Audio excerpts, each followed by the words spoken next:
Hello students, welcome to my YouTube channel engineer से stop. और आज के वीडियो में हम लोग कंप्यूटर अवेयरनेस के क्वेश्चंस देखेंगे जो आपके कम्पिटिटिव एग्जाम्स के पर्सपेक्टिव से बहुत ज़्यादा इंपॉर्टेंट है भाई। तो सबसे पहले हम लोग फर्स्ट क्वेश्चन से स्टार्ट करते हैं। What are benefits of email. आप ये जो क्वेश्चंस हैं इससे आपको बहुत सारे कंसेप्ट भी क्लियर हो जाएंगे अगर आपने पहले कंप्यूटर अवेयरनेस नहीं पढ़ा है। Okay, so benefits of email are, इससे आपको क्या क्या बेनिफिट्स होते हैं। स्पीड है, कॉस्ट है and record keeping, none of these. ठीक है, तो ये चारों ही पॉइंट्स सही है बेनिफिट के टर्म में ईमेल के रिगार्डिंग। Fine, so correct option is option number E. ठीक है, तो benefit of email are speed, cost, record keeping. आप नन ऑफ दीज को इग्नोर करिए, ऑप्शन नंबर ई। ठीक है, which among the following is not an internet browser. तो बहुत ही सिंपल सा क्वेश्चन है और बहुत बेसिक क्वेश्चन है। First one is Netscape Navigator. Okay, ये तो एक ब्राउजर है, आप जानते ही होंगे। Chrome very popular browser, and Opera ये भी एक ब्राउजर है। ये जो ड्रूपल है ये एक फायरवॉल है, फायरवॉल एप्लीकेशन है। ठीक है, तो वेब एप्लीकेशन फायरवॉल है।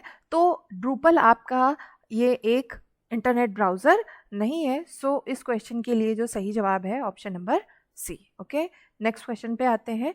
What should be the minimum requirement of random access memory for internet access. इसका मतलब कि अगर आपको इंटरनेट एक्सेस करना है, ठीक है, अगर आप अपने कंप्यूटर से या मोबाइल से इंटरनेट एक्सेस करना चाहते हैं तो जो आपके पास रैम मेमोरी है उसके लिए मिनिमम रिक्वायरमेंट क्या है। ठीक है, तो इसका सही जवाब है ऑप्शन नंबर सी। तो इसको आप ध्यान रखिएगा, ये बहुत ही इंपॉर्टेंट क्वेश्चन है। ठीक है, okay, so next question is what is the minimum bandwidth required for the broadband connections। अगर आप ब्रॉडबैंड कनेक्शन लेना चाहते हैं तो उसके लिए मिनिमम बैंडविथ रिक्वायरमेंट क्या है। So option number B is correct, that is 256 kbps। Fine, so option B is correct. Next question पे आते हैं। IP address is a, IP address क्या है। सो it is a binary number that uniquely identifies a computer. This is true। आप अपने network में अगर एक कंप्यूटर को दूसरे कंप्यूटर से अलग करना चाहते हैं तो आपको उसे एक एड्रेस देना पड़ता है जिसे आप आईपी एड्रेस कहते हैं। And IP address is also known as logical address. ठीक है, आईपी एड्रेस को हम लॉजिकल एड्रेस भी कहते हैं। एक और चीज़ को ऐड कर लेते हैं कि आपके कौन से लेयर पे काम करता है ओएसआई मॉडल के, ये नेटवर्क लेयर पे काम करता है। ठीक है, तो नेटवर्क लेयर पे जो भी डिवाइसेस काम करती हैं या वर्क करती हैं वो किसका यूज़ करती हैं, लॉजिकल एड्रेस या आईपी एड्रेस को यूज़ करती है। ठीक है, तो पहला चीज़ कि IP address it is a binary number that uniquely identifies a computer. This is true, and it also identifies other devices on the TCP/IP network. This is also true. So option number C is correct. ठीक है, तो different devices को, मतलब जितने भी network devices हैं उन्हें आप आइडेंटिफाई करने के लिए एक आईपी एड्रेस असाइन करते हैं। ठीक है, अच्छा, एक और चीज़ को इसमें ऐड करते हैं कि जो आपका आईपी एड्रेस होता है इसके दो वर्जन अवेलेबल हैं। ठीक है, एक को कहते हैं IPv6 मतलब IP वर्जन 6, और एक होता है IPv4 मतलब IP वर्जन 4। जो IP एड्रेस का वर्जन 4 है ये कितने बिट का है, दिस इज ऑफ 32 बिट्स। ठीक है, 32 बिट का है। और आपका जो IP6 वाला वर्जन है मतलब IP वर्जन 6 है IP एड्रेस का, ये आपका 128 बिट्स का है। ठीक है, और ऐसा नहीं है कि आप सिर्फ बाइनरी नंबर्स के फॉर्म में ही आईपी एड्रेस को लिख सकते हैं, नहीं, आप डेसिमल के फॉर्म में भी आईपी एड्रेस को लिख सकते हैं। जैसे मैंने लिखा कि 155.198.12 मैं एग्जाम्पल के तौर पे लिख रही हूँ। ठीक है, आप मतलब ये डॉट मतलब इसमें आप 4 डॉट्स को यूज़ करते हैं, 1 2 3 डॉट्स को, और इसमें 4 पार्ट्स होंगे जैसे 201 एंड 11 ऐसा करके मैंने लिख दिया आईपी एड्रेस। तो इस तरह से आपको आईपी एड्रेस देखने को मिलेगा। ठीक है, और ये अगर आप इसे बाइनरी के फॉर्म में बात करें तो 32 बिट में आपको आईपी वर्जन 4 मिलता है और 128 बिट में आपको आईपी वर्जन 6 मिलता है। ठीक है, आगे बढ़ते हैं। TCP स्टैंड्स फॉर, TCP आपका इसका फुल फॉर्म क्या है, ट्रांसमिशन कंट्रोल प्रोटोकॉल। अब इसके बारे में कुछ पॉइंट्स, जैसे आपका ये जो TCP है ट्रांसमिशन कंट्रोल प्रोटोकॉल, ये आपके ट्रांसपोर्ट लेयर पे काम करता है। कहाँ काम करेगा, ट्रांसपोर्ट लेयर पे काम करेगा, और ये जो है एक कनेक्शन ओरिएंटेड प्रोटोकॉल है, ठीक है। और कनेक्शन ओरिएंटेड है, अगर आपको रिलायबल सर्विसेज चाहिए, ठीक है, सेफ्टी के टर्म में या रिलायबिलिटी के टर्म में अगर आप काम करना चाहते हैं, तो उसके लिए आप टीसीपी प्रोटोकॉल को यूज़ करते हैं। और टीसीपी प्रोटोकॉल का जो यूज़ है वो स्मॉल फाइल्स के, या जिनके लिए आपको सेफ्टी चाहिए, ऐसी फाइल्स के ट्रांसमिशन के लिए आप टीसीपी प्रोटोकॉल को यूज़ करते हैं, ठीक है। नेक्स्ट आते हैं, and Internet Protocol address, IP address is a numerical label assigned to each device. Yes, participating in computer network. अभी भी मैंने बताया कि आपके किसी भी नेटवर्क में अगर आप किसी भी डिवाइस को आइडेंटिफाई करना चाहते हैं तो उसको आप एक एड्रेस प्रोवाइड करते हैं, ठीक है। वो आपका क्या होता है, IP address. It working for the communication, yes it's working for the communication. आप कंप्यूटर नेटवर्क को यूज ही करते हैं so that you could communicate, you could share the information, okay. So option C is correct, option A and B are correct, ठीक है। और IP address अभी भी मैंने बताया कि आपका नेटवर्क लेयर पे काम करता है। अच्छा, बाकी लेयर से क्या क्या काम करता है, तो 3 लेयर्स हैं जिसपे आप अलग अलग एड्रेसेस की बात करते हैं। पहली चीज़ तो आपके पास ओएसआई मॉडल के लेयर कौन से हैं, ठीक है। तो सबसे पहले आपका आता है एप्लीकेशन लेयर। अगर हम सेंडर के एंड से देखें, अगर मतलब मैं एक ईमेल सेंड कर रही हूँ या मैं इंटरनेट एक्सेस कर रही हूँ, तो मैं कौन से लेयर से स्टार्ट करूँगी, ओएसआई मॉडल के एप्लीकेशन लेयर से, ठीक है। एप्लीकेशन लेयर के बाद आपका आएगा प्रेजेंटेशन लेयर, ठीक है। प्रेजेंटेशन लेयर के बाद आपका आएगा सेशन लेयर, सेशन लेयर के बाद आप आएंगे ट्रांसपोर्ट लेयर पे, ठीक है। एकदम एग्जैक्ट सीक्वेंस, आप ऐसा मत सोचिएगा कि हम इसको किसी भी ऑर्डर में याद कर ले, नहीं, आपको इसी सीक्वेंस को ही फॉलो करना पड़ता है। आप ऐसा नहीं कि पहले सेशन को कर दिया फिर प्रेजेंटेशन कर दिया, तो sequence matters, okay. Transport layer के बाद आपका यहाँ पे आएगा नेटवर्क लेयर, नेटवर्क के बाद आपका आता है यहाँ डेटा लिंक लेयर, और उसके बाद आपका आता है डेटा लिंक, ओके। और ये इसके बाद आपका आता है फिजिकल लेयर। तो 7 लेयर्स मेरे ख्याल से हो गई होंगी, 3 4 5 6 7, ठीक है, 7 लेयर्स, ठीक है। तो आपके पास 3 लेयर्स हैं जहाँ पे आप अलग अलग एड्रेसेस की बात करते हैं। कौन कौन से, सबसे पहले आते हैं ट्रांसपोर्ट लेयर पे। ट्रांसपोर्ट लेयर पे आप पोर्ट एड्रेस को यूज़ करते हैं या पोर्ट नंबर को यूज़ करते हैं, ठीक है। जो आपका ये जो नेटवर्क लेयर है, नेटवर्क लेयर पे अभी भी मैंने बताया कि आईपी एड्रेस को यूज़ करते हैं, और जो ये डेटा लिंक लेयर है यहाँ पे हम मैक एड्रेस की बात करते हैं, ठीक है। तो इसको मैं थोड़ा क्लियर करके लिखूँ, तो एक सेकेंड, हाँ देखिए, सबसे पहले आपका आया ट्रांसपोर्ट लेयर, ठीक है। ट्रांसपोर्ट लेयर क्या यूज़ करता है, पोर्ट नंबर। अगर आपसे पूछा जाए ये कितने बिट का होता है तो आप बताएंगे 16 बिट का होता है, ठीक है। इसके बाद आप बात करेंगे आईपी एड्रेस की। तो आईपी एड्रेस का अगर कहा जाए तो सॉरी, आईपी एड्रेस कौन से लेयर पे काम करेगा, नेटवर्क लेयर पे। ये पहले मुझे नेटवर्क लेयर लिखना चाहिए था। नेटवर्क लेयर पे आपका आईपी एड्रेस काम करता है, नेटवर्क लेयर पे आईपी एड्रेस कितने बिट का होता है, 32 बिट अगर आप वर्जन 4 की बात कर रहे हैं, और 128 बिट अगर आप वर्जन 6 की बात कर रहे हैं। तो आपके पास आईपी एड्रेस के 2 वर्जन्स अवेलेबल हैं। लास्ट आता है आपका डेटा लिंक लेयर, जहां आप एक एड्रेस की बात कर रहे हैं, डेटा लिंक लेयर। तो ये आपका किस पे काम करता है, मैक एड्रेस। ये क्या प्रोवाइड करता है, मैक एड्रेस, ठीक है। तो मैक एड्रेस कितने बिट का होता है, it is of 48 bits. So MAC address में आपके पास 48 बिट्स होते हैं। इसके बाद हम लोग आगे बढ़ते हैं। आपके पास नेक्स्ट है 32 bit system was known as internet protocol version which is still in use today. तभी भी मैंने बताया कि जो आईपी एड्रेस का वर्जन 4 था वो 32 बिट सिस्टम पे काम कर रहा था, ठीक है। So option A is correct, that is IP version 4, okay. Next one is, due to the growth of internet and the predicted depletion of available address, a new version of IP address 6 using question mark for the address was developed in 1995। आपको बताया गया है। पहली चीज़, आप इसी question से आपको ये पता चल जाएगा कि IP वर्जन 6 का एग्जिस्टेंस कहाँ से आया, ठीक है। तो IP वर्जन 6 का एग्जिस्टेंस इसलिए हुआ क्योंकि आपके पास IP वर्जन 4 जो है, ये इसके जो एड्रेसेस है वो ख़त्म हो रहे थे, ठीक है। तो आप स्टार्टिंग में अगर आप आज से 20 या 25 साल पीछे जाएं तो वहाँ पे आपका इंटरनेट का इतना यूज़ नहीं था, ज़्यादा लोग इंटरनेट से नहीं कनेक्ट हो रहे थे। लेकिन आज की डेट में आप खुद जानते हैं कि हमारी लाइफ बिना इंटरनेट के पॉसिबल ही नहीं है, हम लोग इतना डिपेंडेंट हैं इंटरनेट पे, ठीक है। तो हर किसी को एक सिस्टम चाहिए तो हर किसी को एक आईपी एड्रेस चाहिए, ठीक है। तो इस वजह से आपका जो 32 बिट सिस्टम है वो अभी एग्जिस्टेंस में है, पर वो सबकी रिक्वायरमेंट को नहीं फुलफिल कर सकता था, इसलिए आपका जो आईपी वर्जन 6 है वो एग्जिस्टेंस में आया इन 1995। और ये कितने बिट का है, मैंने ये आपको बार बार बताया है अभी थोड़ी देर पहले कि 128 बिट्स का है, ठीक है। Okay, next question, NAT stands for, तो आपके लिए कंप्यूटर से रिलेटेड एब्रिविएशंस भी बहुत इंपॉर्टेंट हैं, तो इसको भी आप ध्यान रखिएगा।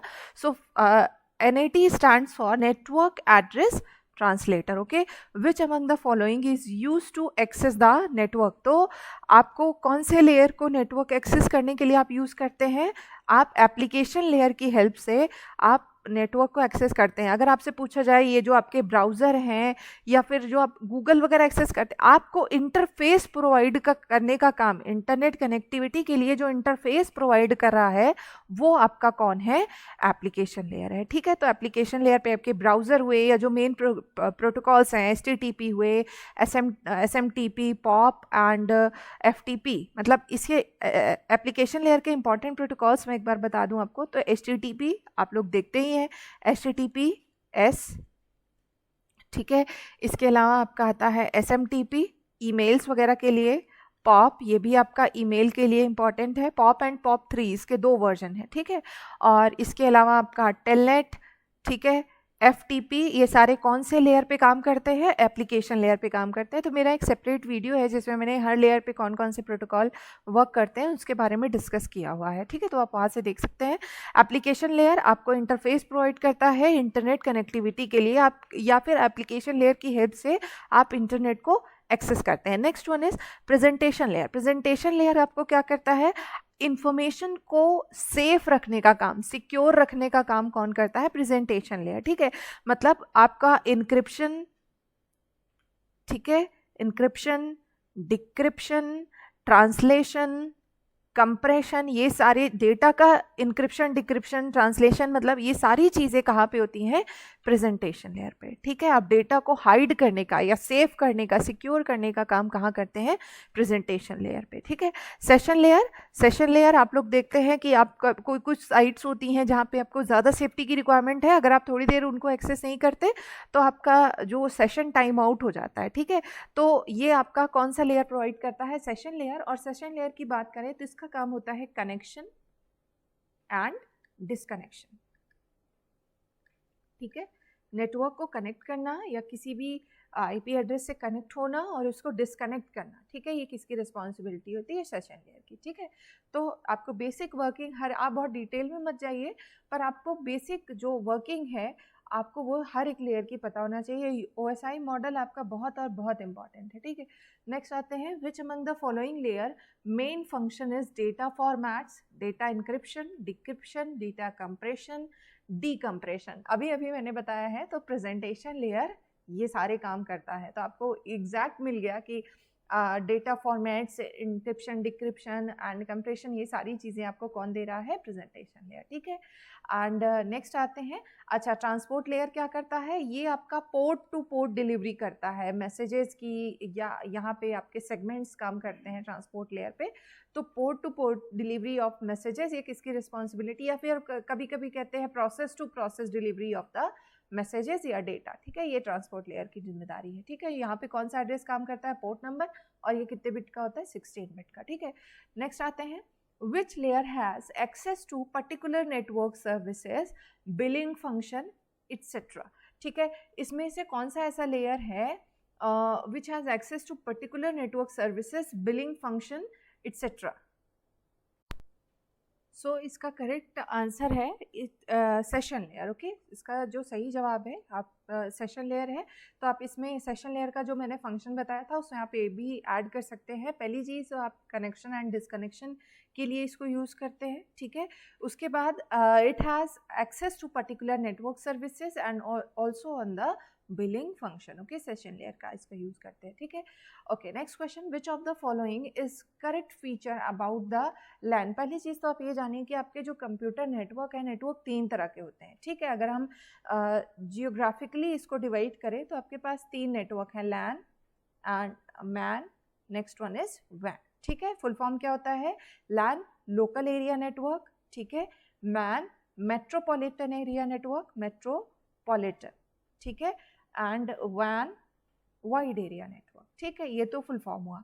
अब लैन क्या होता है? लैन का जो कवरेज एरिया होता है that is within a building, within a organisation, ठीक, और ये अराउंड सिर्फ 10 किलोमीटर्स का आपको कवरेज प्रोवाइड कर सकता है, ठीक है, 10 किलोमीटर्स। आप इसको एक बार थोड़ा चेक कर लीजिएगा, ठीक है। आपका जो ये लैन होता है ये विद इन अ बिल्डिंग या विद इन ऑर्गेनाइजेशन आपको कवरेज देगा। मैन इसका जो कवरेज होगा वो विद इन अ सिटी आपको मिल जाएगा, ठीक है, एक सिटी तक आप मैन का यूज़ कर सकते हैं और कह सकते हैं कि man is collection of different local area network, ठीक है। और आपका जो वैन है ये सबसे बड़े एरिया को कवर करता है और it is collection of metropolitan area network and local area networks, okay. तो ऑप्शंस देखते हैं अब लैन, मैन एंड वैन के बारे में। So which among the following is correct feature about the LAN? LAN are small size network which only cover a few building or campus up to few kilometers. Yes, अभी मैंने बात की इसके बारे में। LANs are widely used to connect personal computers and workstation in company offices, factories, universities to share resources and exchange information. This is also true.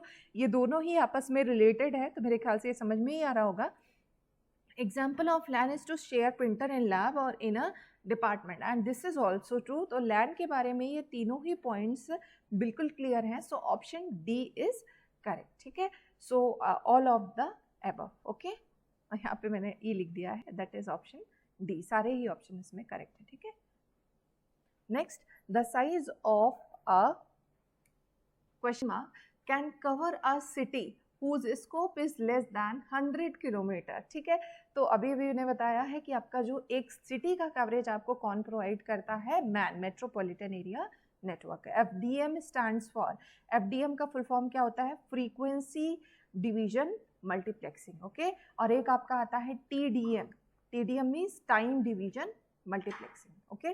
Next question, word length of a personal computer is, आप इसको ऐसे समझिए, 1 word is equals to 1 byte and you also know 1 byte is equals to 8 bits, ठीक है। तो ये हो गया आपका सही जवाब। आप कह सकते हैं कि 1 word is equals to 8 bits, that is equals to 1 byte, ठीक है। तो बाइट एंड वर्ड आपका, अगर आपको कहा जाए 1 word तो आप बाई डिफॉल्ट ये समझ सकते हैं कि इट इज 1 byte, ठीक है।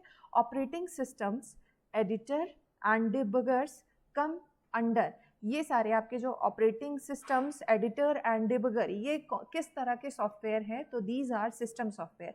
तो सॉफ्टवेयर की कैटेगरीज देखिए, जो आपके सॉफ्टवेयर 2 तरह के होते हैं, कौन कौन से? एक होता है आपका सिस्टम सॉफ्टवेयर, ठीक है, जो आपके कंप्यूटर हार्डवेयर को ऑपरेट करने के लिए रिक्वायरमेंट है, जो हार्डवेयर से डायरेक्टली इंटरेक्ट करते हैं, वो सारे सॉफ्टवेयर आपके सिस्टम सॉफ्टवेयर की कैटेगरी में आएंगे। और बाकी आपका दूसरा कैटेगरी होता है एप्लीकेशन सॉफ्टवेयर, ठीक है, जो आप किसी स्पेसिफिक, किसी पर्टिकुलर यूज़ के लिए आप करते हैं। जैसे आपका हो गया MS वर्ड हो गया, ठीक है, पेंट हो गया, या फिर VLC मीडिया प्लेयर हो गया, ठीक है, या फिर आपका ब्राउज़र हो गया। ये सब आपके क्या है? दीज आर एप्लीकेशन सॉफ्टवेयर, ठीक है। MS वर्ड से आप सिर्फ डॉक्यूमेंट बना सकते हैं, पेंट से आप पेंटिंग कर सकते हैं, पिक्चर्स वगैरह बना सकते हैं, VLC मीडिया प्लेयर से आप ऑडियो वीडियो प्ले कर सकते हैं, ब्राउज़र से आप इंटरनेट एक्स, हर एक यहाँ पे सॉफ्टवेयर का अपना स्पेसिफिक यूज़ है।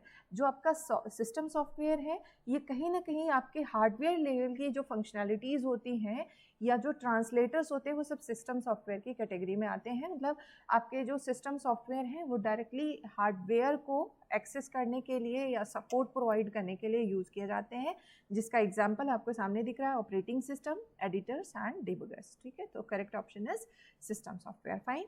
Next, what do you call a single point on a computer screen? जैसे आपका ये कंप्यूटर स्क्रीन है तो आपके पास ऐसे ऐसे, मतलब आपकी स्क्रीन पे ये जो सिंगल डॉट है स्क्रीन पे, उसे आप क्या कहते हैं? That is known as pixel, ठीक है।